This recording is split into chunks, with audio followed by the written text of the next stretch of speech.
I need to build with my philosophers for a minute.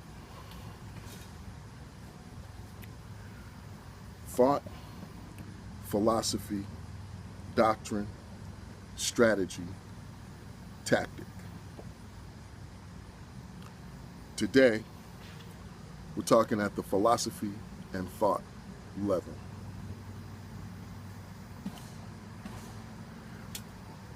We're in the middle of a constitutional crisis that presents as a political science puzzle.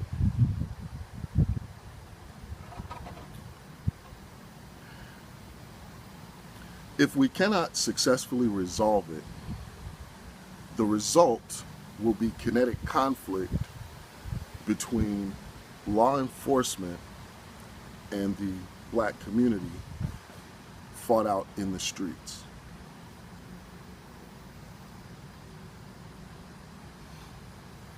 And there's a reason for the conflict.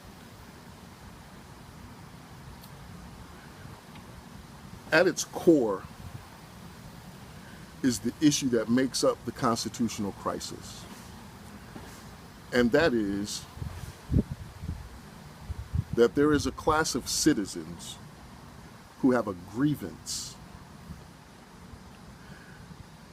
And because of the size and scope of the class of citizens, the U.S. Constitution does not provide a venue for this grievance to be heard. But as citizens, we have a right to have the grievance heard.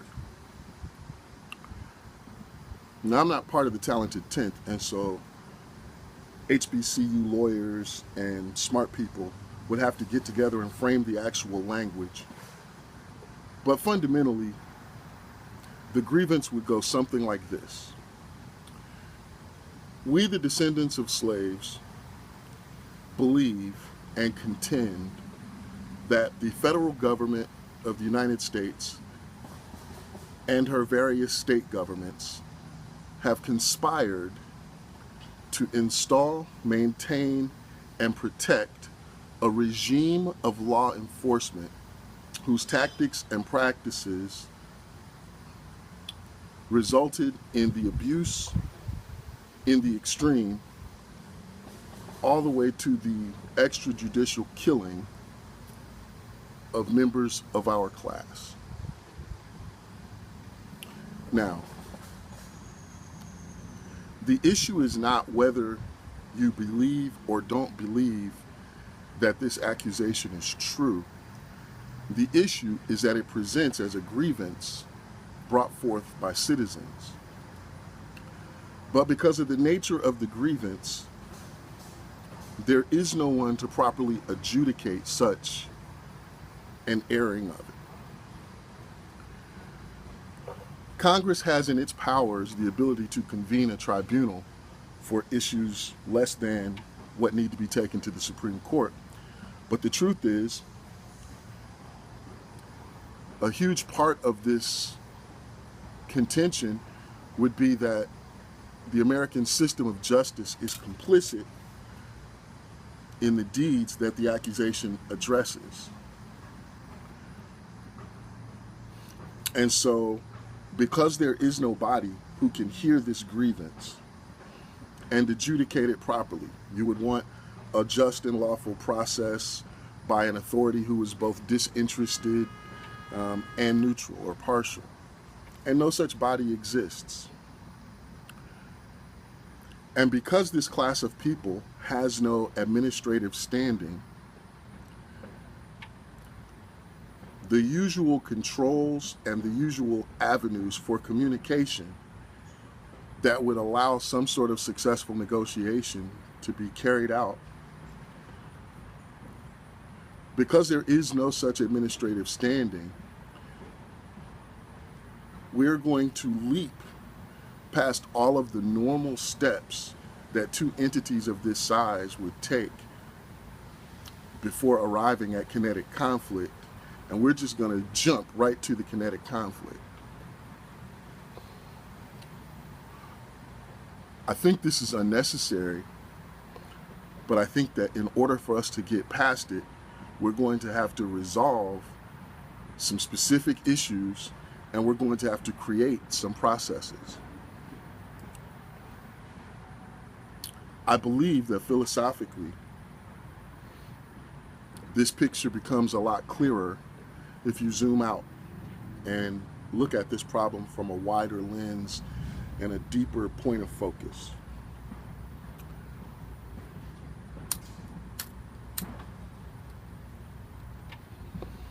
History is the story of people and where they came from, where they went, what they did, and what happened to them.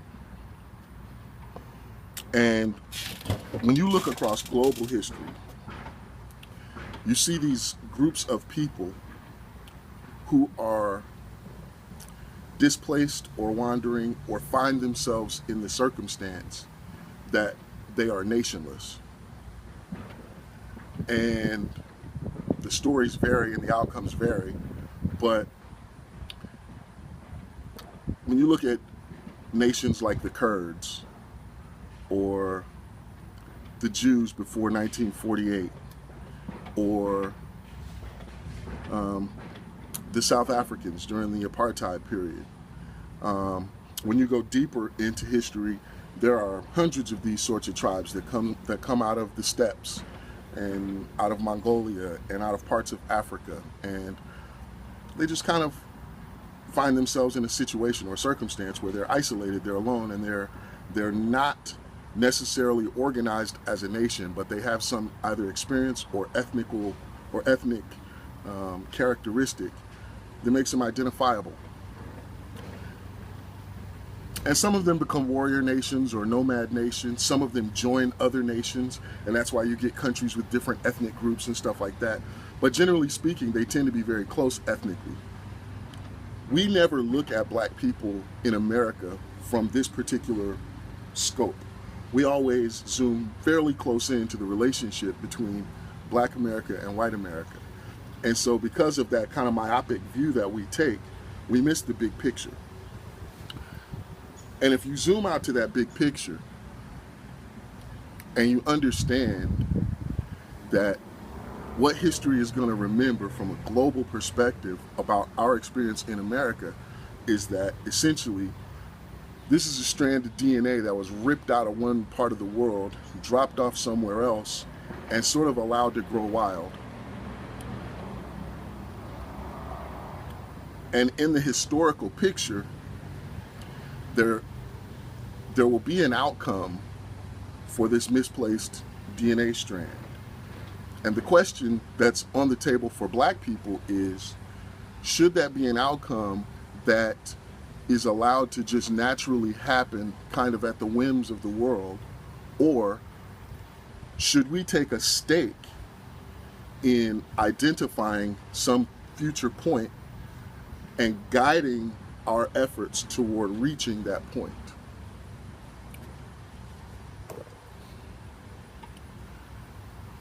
Now, there is a strong distinction between white political thought and black political thought. And D2, I'm gonna shout you out for helping me to put words to this distinction. But I think in light of current events, it is important because it establishes part of what we are failing to be able to communicate across color lines. But it's also instructive for us as we need to take a more proactive approach in establishing what that future point is. And it is this: white political thought exists on a left to right continuum that goes basically between Keynesian big government economic policy and theory on the left and Austrian free market big business economic policy and theory on the right. And the social issues have lined up on that same continuum, so that now you have an American political left and an American political right that are at odds right now for their own silly reasons, but that'll work out eventually because they have they have their own equilibrium. Well, that's not where black political thought exists. The entirety of black America's political thought and political experience comes through the relationships that are formed by America, the country. And so we don't have any existential issues or concerns with the global world as a people. Our sole political question and issue is, how do we survive the relationship with America? And so in black political thought, the two poles are not Keynesian and Austrian economics. They are integration and nationalism. And so on our left, there are factions and groups who believe that given a chance, America will produce an environment where we will be allowed to thrive and grow as fully assimilated citizens of the country with no external identity of our own. We will be indistinguishable from any other American citizen, and that will be true across whatever factor you look at. Our educational status, our wealth status, where we live, our health status, all of these things. At the other end of the pole are black nationalists. And black nationalism is basically the notion that we cannot rely on mainstream America for our sustenance. We have to be self-sufficient, we have to be independent, and we have to be able to survive as a nation without necessarily the support of white America or of America, the country. And so all of our dialogue internally is a moderation between these two poles. And this goes back as far as you want to go. Our political activity starts right after the Civil War, and you have Frederick Douglass and Du Bois having their conversations, and their conversations are representations of these two sides of the pole. When you move further up in history and you get Du Bois and Booker T. Washington having a similar conversation. You have Elijah Muhammad speaking from the black nationalist side, and then probably the most recognizable example of left to right black political ideology is Malcolm X and Martin. And so Martin is basically using pacifism as a strategy, but his ideology is an integrationist ideology. He believes that given a chance, America will do the right thing by us, and we will be able to reap the benefits of the American dream. And on the other side of that continuum, you have Malcolm X saying we need to basically separate from them, we need to isolate, pull out, whatever, and we need to build our own infrastructure so that we can survive on our own, and we need to do that by any means necessary. This is the most recent and most stark example of the two poles of black political thought. And this line, this continuum between left and right and black thought, it's not a parallel line with left and right American politics. It's skewed. And it probably intersects with American politics somewhere near the middle. And so when you're talking to your white friends and you're trying to explain like why you line up with them some places and don't line up with them others, usually it's because our filter is not necessarily a left to right filter in American terms, it's a left to right filter in terms of integration or nationalism. And so right now, we are in a period of time where the integrationist side of the argument has been the dominant side of the argument for the last half century or so. And because we lack organization as a nation, we don't have the normal levers and controls of other people, of other nations. And so when you zoom out to that global perspective and you say, what's going to happen to this nation of people? You have to take a very close look at the situation in which we find ourselves. Those who would be our warriors are primarily locked in prison. Many of them are political prisoners. They are political prisoners or prisoners of war, because they are prisoners because of the war on drugs. And because that is an actually declared war, those people from our community who are there, those are prisoners of that war.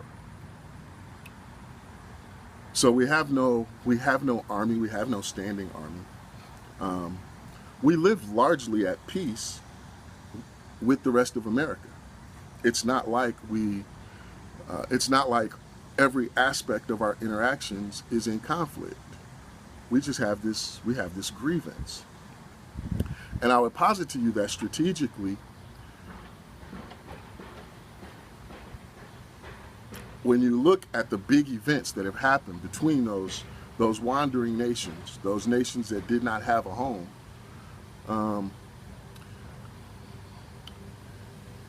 many of them went extinct.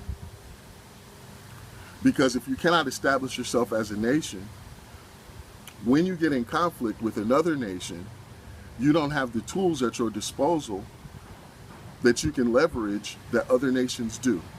For example,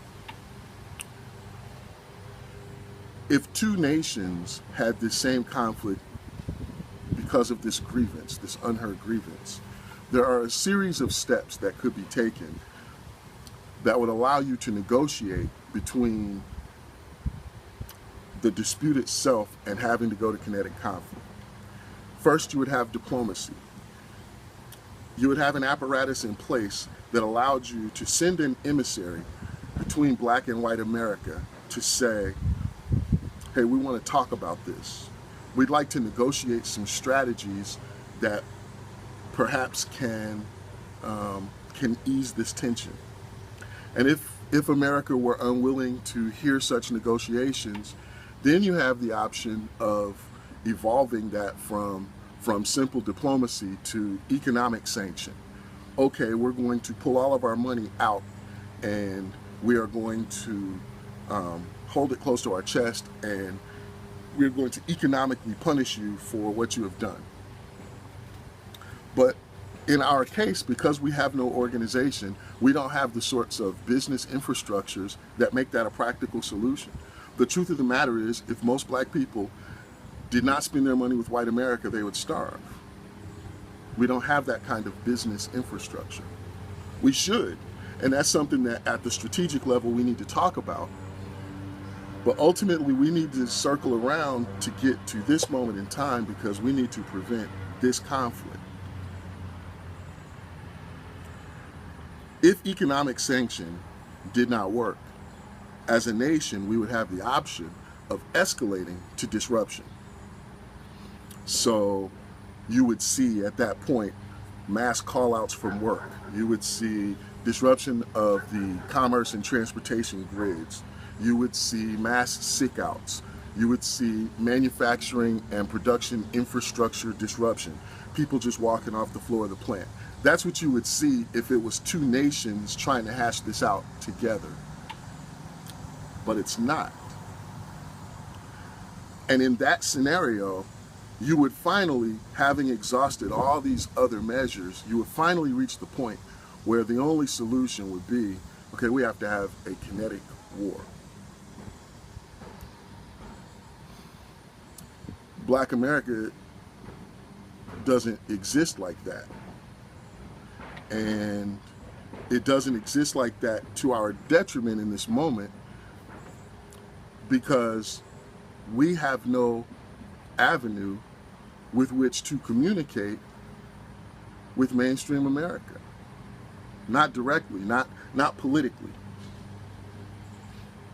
And so we reach this moment where, as a nation, what we really need is a truce.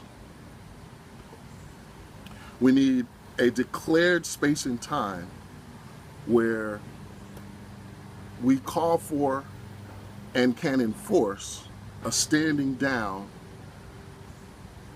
of all violence on both sides for us to negotiate. but we have no such apparatus. I posit to you that in this era of being black in America, that it is time to look very hard at whether or not it isn't appropriate to move our politics further to the right on our scale. Now, I need all you radicals to stay with me until the end if you came this far, because in our conversations, we tend to stop there and that's how you end up with shooters on the roof. That's not the conclusion. That is a statement of intent, but a statement of process is equally important, because when you get to that right wing of black political thought, there are factions. In the modern environment, that political ideology is best represented and most effectively represented by the Honorable Minister Louis Farrakhan. And Minister Farrakhan is probably the loudest and strongest voice of leadership in Black America now. The problem that Black America has not fully embraced Minister Farrakhan's ideology is wrapped up in the fact that it's a religious ideology. And black people are very afraid of some sort of nationalism that comes under Islamic rule because, number one, we understand America's relationship with Islam and we're not really interested in having that. And then number two, their lifestyle is just not something that the majority of people are about. So they're always going to be a faction. But in their ideology are some things that even a secular nationalist appreciates and wants to associate with. But there is a third faction that lives in that nationalist side of black political ideology that is radical, that seeks the building of and establishing of a nation right now, and in the absence of said building and establishing of a nation, believes that it is appropriate and proper and just to take action against the oppressors right now, because those things are the rights of a nation. Among them are to defend yourself. And so they take that to the kinetic extreme, and that's how you end up with shooters on the roofs of Dallas and Baton Rouge. Those people represent a faction of black political thought and ideology. And perhaps that faction is even welcome, but without some command and control over that faction, it ends up being an escalation to the furthest possible extreme at a moment where that's neither appropriate nor just. And so it ends up becoming another layer of complexity on what is already a constitutional crisis, because fundamentally what needs to happen is this grievance needs to be heard. And so at the philosophical level, I want to paint for you a slightly different picture. And in order for you to be able to receive it, I need you to give me a blank canvas. I need you to give me a canvas that is stripped of your spiritual ideology, your religious ideology, your political affiliations, and your economic concepts, and what teams you line up on. And I want to paint for you an alternate perspective through which to view Black America that I believe presents a possible solution to this pending crisis. And I ask for your harshest criticism, because I acknowledge that we have a long history here and we represent different points of view here. And what I'm proposing is certainly different from what we have done in the past. But we have to look at the integrationist side of this experiment, and we have to realize that after 50 years in power, that approach and that experiment has failed. And what we're watching is we're watching the fabric that was knit out of that political ideology coming apart at the seams. Because the truth is, our usefulness in America was used up a long time ago. And so now we're this massive people in a place that doesn't have a plan for us and that is waiting for us to develop a plan for ourselves. But we have been injured enough by the experience that we're just very, very slowly waking up. But if we don't wake up very quickly and start to make moves as a nation in this moment, at this time, our men are in prison. This whole conflict has been escalated to the point that there are tanks and drones in the streets. And we face extinction. Because again, don't think that we are outside of history.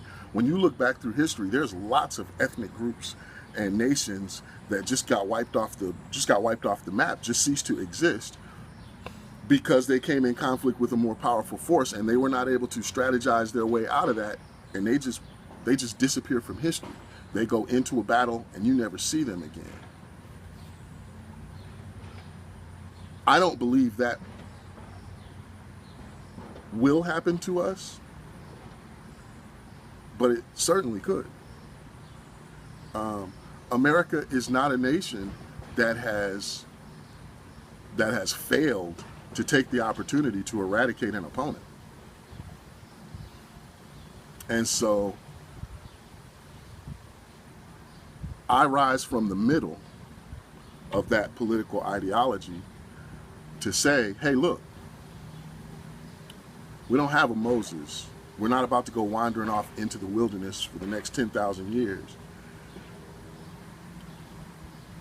But I do believe that we can think our way out of this problem in such a way that we remain intact, that we protect and establish a stronger relationship with mainstream America,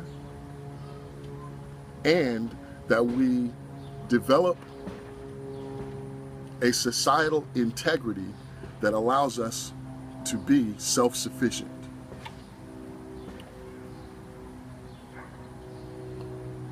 I don't have time to do graphics and all that kind of stuff because events are moving a lot faster than I anticipated. And I started off writing, and the thought has evolved and moved and is continuing to do so. And I realize that events are moving fast enough that I have to start opening these ideas up for critique and for criticism and for improvement and suggestion now, because we don't have 10 years to fix this. This thing is one flare-up away from igniting a powder keg that will land us in the middle of an urban civil war wherein we cannot defend ourselves. And I don't want to see that happen, because the conflict is over a grievance. But the people who will ultimately be the victims of that conflict are going to be people who are unestablished in society to the point that they are aware that this is a political science puzzle. They're just pawns who will be left bleeding in the street. And that's unnecessary. Life is valuable, and it's the reason why this grievance needs to be heard. This is not just a legal this is not just a legal technicality that this grievance involves. This is an accusation of a major human rights violation. And so in adjudicating that, we've got to make sure that we build some things that can last so that we can start to right that wrong. So on the blank canvas that you have been kind enough to provide me, I want you to picture one of those outlines of America that's made out of the people who are standing there. And sometimes they're dolls or little pawns or whatever, but that's the outline that I want to give you, all right? Red, white, and blue all the way around. That's America. And America is a sovereign nation that has foreign relations with nations all around the world and has a global economic presence that dominates, even in times like this, that dominates the economic machinations around the globe.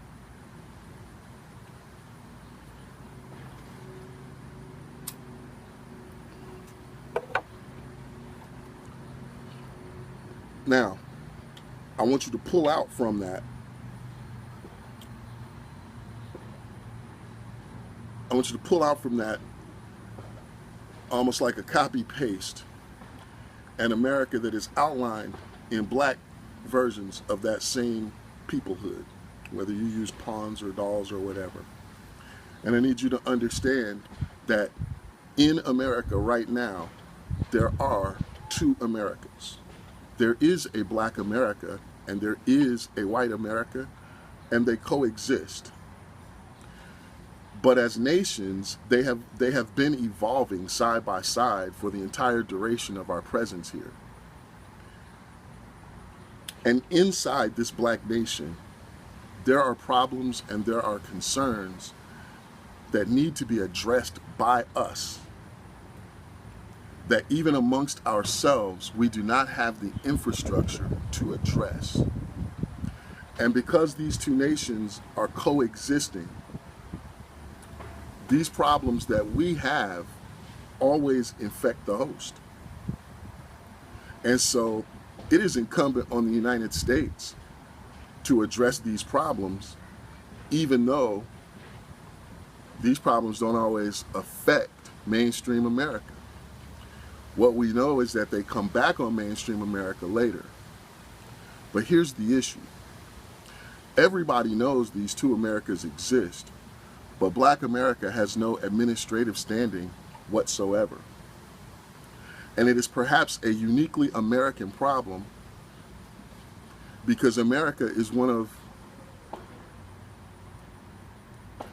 at least the first, if not the only, nation in modern history to build her citizenry by inviting immigrants from all corners of the earth to come and populate her.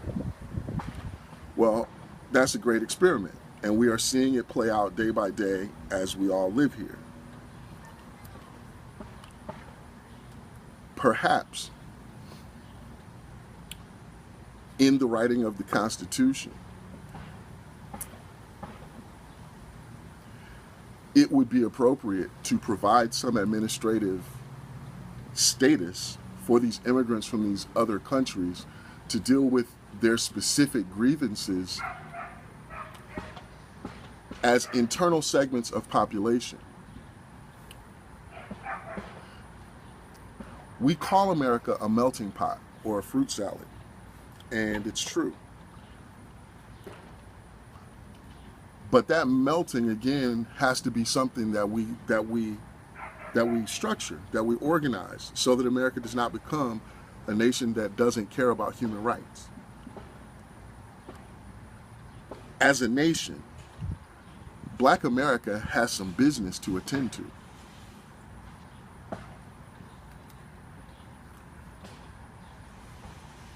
We need to map our families.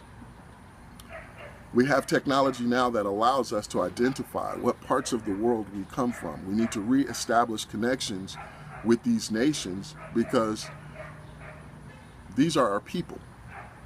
That's a national issue. That's a national project, but it's not something white America needs to concern itself with.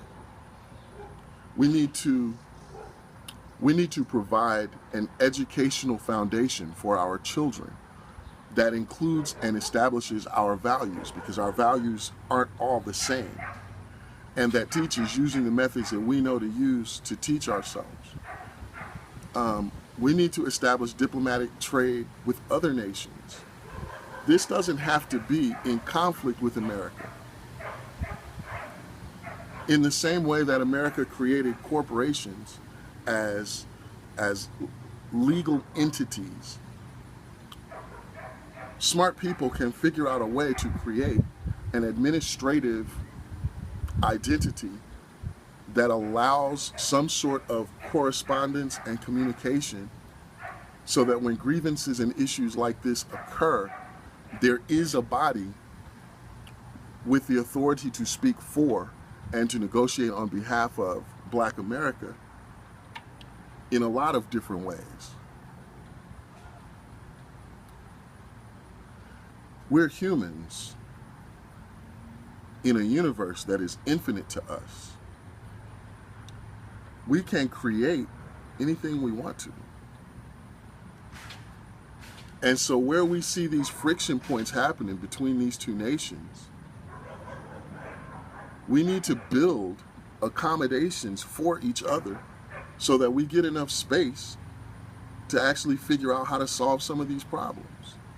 But without some kind of administrative infrastructure, we are fully aware that mainstream America is tired of dealing with Black people problems. And we receive that on two fronts. Number one, some of this is just the consequence of dragging people away from their homeland and forcing them to stay here. If you do that, there's going to be problems. We've reached the point where we're at one of those problems. But rather than letting that rip us apart as a nation, we need to figure out who needs to sit down and speak to bring these things into existence so that we can negotiate our way out of this constitutional crisis that we're in. Now, I'm going to stop there for a moment.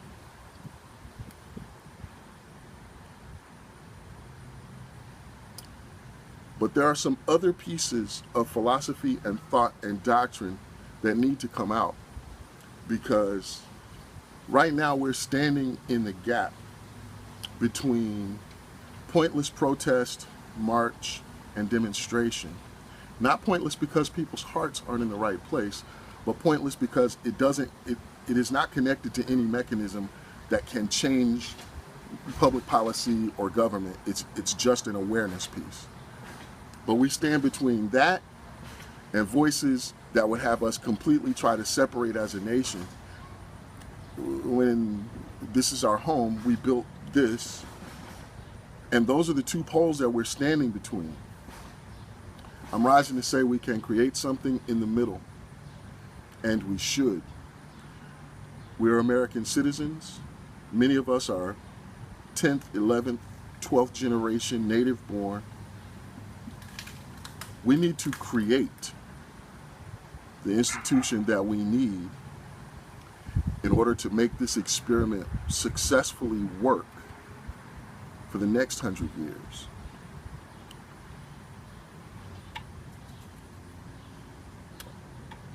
I'd like to hear your feedback. I also have some other areas that I want to go into. I'm going to close this chapter now and upload it, and I welcome your feedback. Good day.